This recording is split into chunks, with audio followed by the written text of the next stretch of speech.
वजह से सारा हमारा गाँव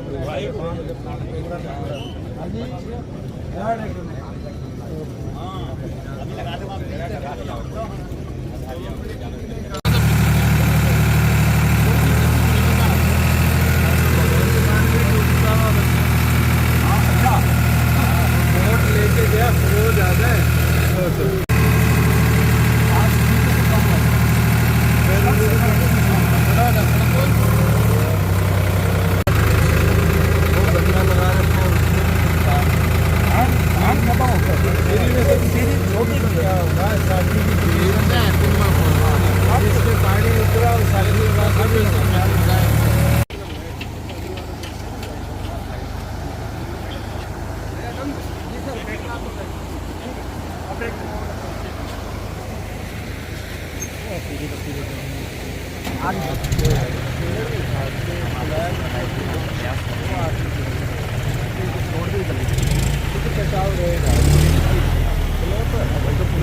कल काफ़ी ज़्यादा था, आज फिर भी थोड़ा ठीक हो गया। कल काफ़ी साइड में बदल जाए।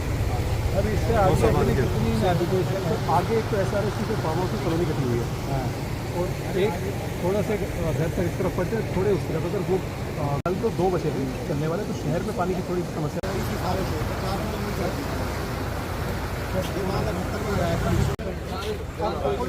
आपस में जुड़ जाएगा।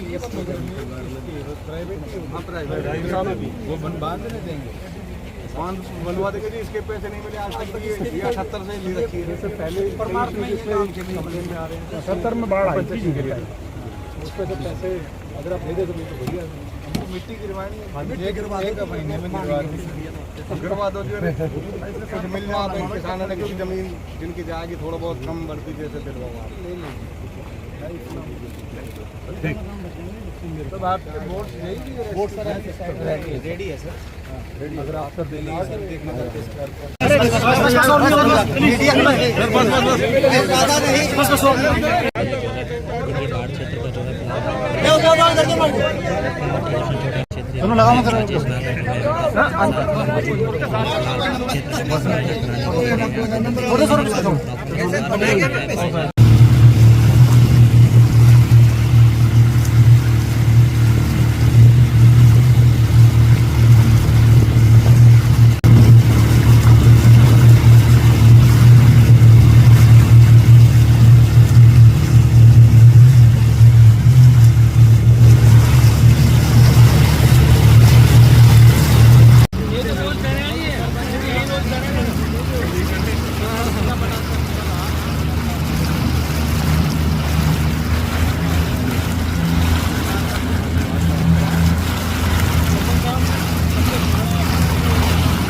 पानी रिसेंट हुआ है, तो हमें उम्मीद है कि आज शाम तक पानी और भाव कम होगा, गिरेगा।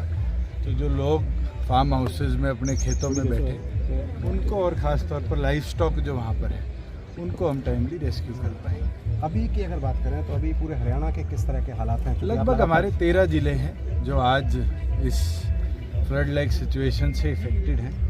कल रात को लगभग 9:30 बजे सिरसा के अंदर भी एक जगह ब्रीच आया और आज सुबह भी एक एडिशनल जगह ब्रीच आया है। फतेहाबाद में, कैथल के चीका में, और जो पहले ये 7 ज़िले थे हमारे यमुना के साथ वाले, इनमें नुकसान है और लगभग 2.5 लाख हेक्टेयर हम मानते हैं जो पानी के अंदर आज के दिन एग्रीकल्चर लैंड समर्ज्ड है, इसको इमीडिएटली हम टेक। तो बाढ़ पीड़ितों के लिए किस तरह के इंतजाम किए गए हैं? और किस सरकार तरह ने जो SDRF NDRF की जो हमारी गाइडलाइंस है उसके अनुसार डिप्टी कमिश्नर्स को भेजा है कि जितनी जल्दी रिपोर्ट्स आएंगी उतनी जल्दी इफ़ेक्टेड लोगों की कॉम्पनसेशन को हम रिलीज़ करेंगे। लगभग 20 लोगों की जान इसके अंदर गई है, उनका 4 लाख की जो हमारी गाइडलाइंस है उसके नाम से इमीडिएटली रिलीज। कुछ लोगों से अपील करना चाहेंगे, चूँकि मैं तो यही कहूँगा कि आप अपने आप को सुरक्षित रखिए, क्योंकि एक आगे रिस्क भी सामने आ रहा है कि अगले 4 दिन भी हिमाचल के अंदर, उत्तराखंड के अंदर बारिश प्रेडिक्ट करेगी। और कल का हमारे भी यहाँ थोड़ा सा क्लाउडीनेस जो बिल्टअप हो रही है, IMD ने लाइट रेनफॉल दिखाया है। तो मैं ये मानता हूँ इस परिस्थिति में हम खुद की सुरक्षा रखेंगे जब भी सुरक्षित रहेंगे। अच्छा, प्राकृतिक आपदा है, लेकिन हम देख रहे हैं कि इस पर भी राजनीति शुरू हो गई। अरविंद केजरीवाल और आप पार्टी की तरफ से आरोप लगाया गया कि बीजेपी सरकार जानबूझकर दिल्ली में। चलिए, मैं एक चीज़ बोल सकता हूँ कि पानी की धारा को कोई नहीं बदल सकता, और इस आपदा में हम एक दूसरे के साथ खड़े रहेंगे तभी जाकर हम लोगों को सुरक्षित कर पाएंगे। आज हमारी जिम्मेवारी है कि हम लोगों को सुरक्षित रखें। अगर राजनीति इस पे करूँ तो कह दूंगा फरीदाबाद और पलवल को डुबाने का काम दिल्ली ने किया, मगर ये सोच से हम लोगों की जान को ही खतरे में डालें।